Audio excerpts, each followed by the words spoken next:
Hey everyone, and another weekend of World of Tanks Xbox Edition beta is behind us. This time they introduced the German tree, and I played a little bit of the German tree because I played the American tree last time. So I'm kinda gonna guess that next weekend they're gonna introduce the Russian tree, but I could be wrong about that one. That's also one of those things where you only find out when it actually happens.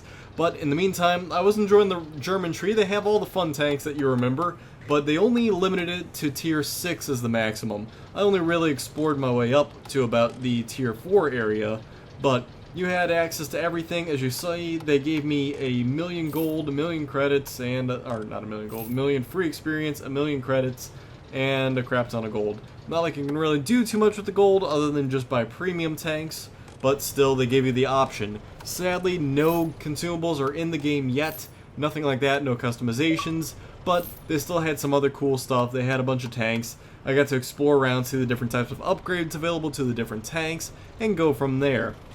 So, for just different things, I decided I'm going to go with the medium and the TD tree, just to test those out, see how they do, see how they perform in comparison to history, and also just play the wall tractor, because, well, wall tractor is kind of fun. It's actually quite enjoyable. So, just like the American T1 Cunningham, the top gun is the rapid fire, I don't remember what the caliber is, but it is more or less the autoloader for the wall tractor.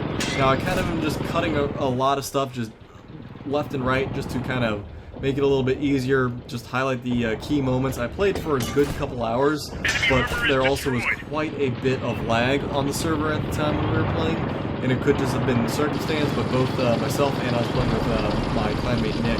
We were both in the beta, and we were trying to just sync up to make our platoon sort of work. A lot of times you'd get on the other team or on the same team and work out. Either which way, we both were experiencing quite a bit of lag. So we just kind of played the best that we could and dealt with it. So it was kind of good to get a little bit of practice on the Germans, but I did suffer quite a bit of just warping out right into the middle of nowhere, or the game stopping for quite a few seconds, and then all of a sudden I'd be like spun around 360 somewhere else. But needless to say, I had some fantastic games, a good time to test out the game, and I found that a lot of the bugs from the first patch, or the first revision of the game, seemed to have been worked out. It took out all the problems where if you killed somebody who was invisible, it'd reappear as a guy at full health. That's now out. They seem to have fixed few things else that I can't remember off the top of my head, but it just felt a lot smoother, minus the lag. Now, still one of the main things here is the whole controlling aspect of the game. It is a little bit twitchy for being an Xbox controller. Nothing you can do to avoid that.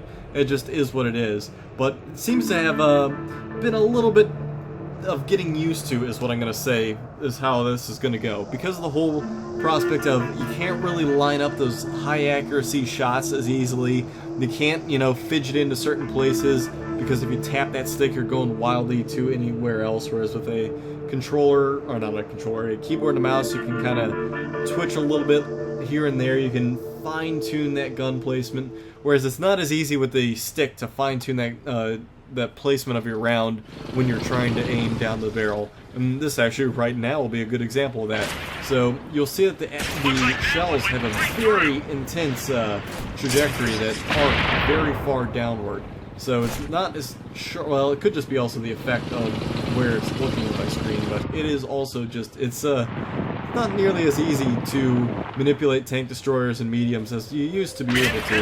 You can't go right for those high accuracy shots and stuff, whereas like a good example of what's going to be a problem is the AT-2 British tank destroyer. Going against that at tier 5, you're going to find yourself having a tough time aiming for that little commander's cupola up on top. And that's just because the accuracy with a stick, and in addition to the aim assist in the game, kind of makes it so you aim general center of mass and then gives you a little bit of wiggle room from there. Now that being said, it could of course turn off the aim assist, which is a beautiful thing because I hate that in Call of Duty. You can turn that off, and then you should be able to fine-tune a little bit better, but I don't think you can get the sensitivity out of this game as you can in, say, the PC version, especially since you can have custom mice, like I have my, what was this thing, the MMO7, where I can hold down one of the buttons and it instantly cuts my accuracy, or my DPI by whatever percentage I set it to. You're not going to have that advantage on a controller. It's just something that it's going to kind of level the playing field, actually, now that you really think about it. Everyone's going to have to deal with the exact same sort of aiming circumstance, exact same twitchiness. It's going to be something that really is going to require people to learn and try and experience and play with. And as you can see there, that was a lot of the choppiness I was experiencing earlier, where the tank would just kind of stall out for a second and magically reappear, and just nothing too major, just kind of got a little frustrating there. But I mean, that's just server lag issues. That's just standard with a beta test. I mean, it's nothing new. As far as I know, though, I see a lot of people asking if it's going to open up to the UK. From what my understanding is, it's NA only. I could be wrong on that, so unless you somehow magically can show that you're in the NA with an email account that you sign up on, and then also spoof your proxy down to the American server. I mean, there's ways around it and all, but it's from the easy understanding, it's NA only. That, of course, could change at any moment. I don't know offhand. I have no information regarding that, but as far as I'm aware, up until this point, it's been NA only. We'll have to see what happens with the next week. That should be coming up this Friday. Should open up yet another series of the test server. Not really sure one way or the other, but that would be my assumption, is they'll have another week of that, and that should bring up all 3 branches. And I'm pretty sure they stated they were going to only do 3 initially. They could, of course, change that later down the road. Now, of course, this is all information that I'm just pecking from different things I've seen on the internet. So you guys might have seen something newer than what I'm saying here on this YouTube video. And of course, take everything with a grain of salt you see out there until it actually gets released. Of course, this video is a prime example of that. While I might be demonstrating something in here and you might see something to your liking or disliking, like different types of accuracy, different models, different types of aiming, so on and so forth, controller schemes, that's all something. This is a beta, after all. So it's not a beta, but it is a beta. So there's no saying that what's going on here will stay when it gets released. And I believe that the release date for this is somewhere between August and September. Don't know exactly when in that time frame, but that's from what I gathered, is in that general area. Now, for anything else, I mean, as I was saying, the accuracy is something that's going to have to be learned. It's not going to be direct port from the PC. It's not going to have that crazy fine-tuned accuracy. It's going to be a lot more run and gun like what I'm doing here with my Panther 35. It's going to be a lot more relying on the aim assist and the general. Yeah, that was the lag I was talking about right there. How the game would just stop or move around, and I'd get a little frustrated with it.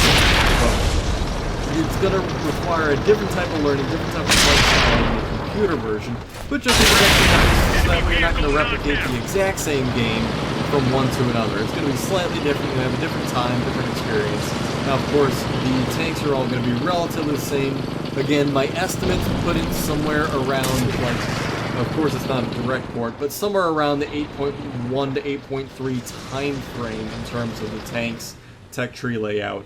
Now, of course, again, that is all subject to change, because they could very well decide to move things around, put, you know, the Tiger at tier 6, which would be fantastic, put the KV-2 down at, like, tier 5. I mean, there's plenty of different options that they have, that since this is a complete game in and of to itself, they have, like, carte blanche to make things work any way they want. And I mean, I completely honor that and think that's a great idea, to just kind of change it up a bit, do some different things, change up just how things are going to play, have a little fun with it, and just make it a little bit different of a game as opposed to being the standard go-to that it was way back beforehand, where it was we're all used to now.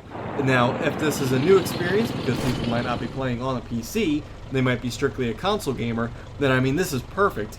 It's not by any means like a Call of Duty killer, but it certainly is a fun game that I cannot recommend enough. I mean, it's something that I'll probably end up picking up just to play with my console friends, because I have a lot of friends who play both PC and console, some that are exclusive to one or the other. But, I mean, it is a great game that a lot of people who are new to the series are really going to enjoy. It seems to have a lot of easy to get into mechanics, like the whole aim assist, the maneuverability of tanks, just how things work with the controller. It feels like it's a mix, if I really were to compare it, it's like a mix of Forza and a mix of Battlefield or something like that. So it's going to be it has a nice feel to it in the controller. I mean, yeah, you can get your fine-tuned accuracies from the keyboard and mouse, but coming from an Xbox standpoint, it does feel very good on a controller. It feels a little more natural, in my opinion, for the type of game, but I can also respect the whole keyboard and mouse accuracy standpoint. And the nice point is, everybody's going to be rocking the exact same sort of circumstance. Everyone's going to be rocking a controller, having to figure out how that works and manipulate it and play around with the whole, you know, accuracy and movement and how everything's just a little bit speedy and squishy and twitchy. But, I mean, overall, I think it's a good design. I think it's a good idea. I really like it, personally. So, again, I'm going to be playing a little bit of both. Mainly, I'll stick to the PC, just because that's where I have all my, you know, major stuff.